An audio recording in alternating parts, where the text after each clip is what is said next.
A reading from the Holy Gospel according to Mark, chapter 1, verses 29 to 39. The passage is taken from the Message version of the Bible. Directly on leaving the meeting place, they came to Simon and Andrew's house, accompanied by James and John. Simon's mother-in-law was sick in bed, burning up with fever. They told Jesus. He went to her, took her hand, and raised her up. No sooner had the fever left than she was up fixing dinner for them. That evening, after the sun was down, they brought the sick and evil-afflicted people to him. The whole city lined up at his door. He cured their sick bodies and tormented spirits. Because the demons knew his true identity, he didn't let them say a word. While it was still night, way before dawn, he got up and went out to a secluded spot and prayed.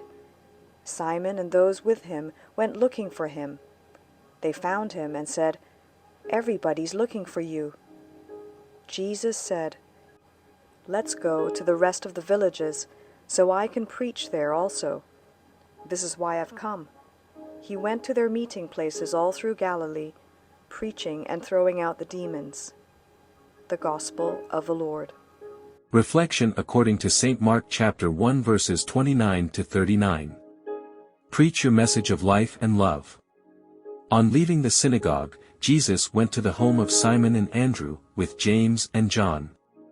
Then Jesus answered, "Let us go to the nearby villages so that I may preach there too, for that is why I came."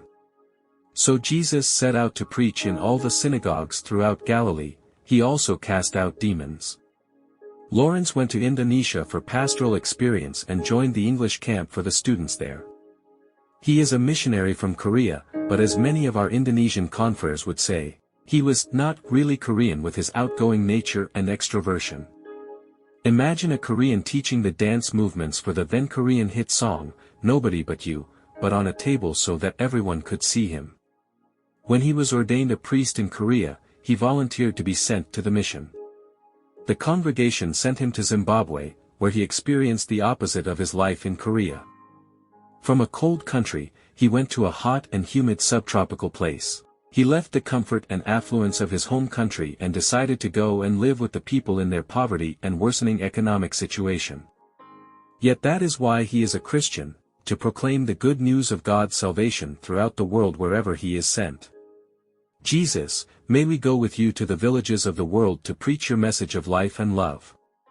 Send us to where people need to hear the good news.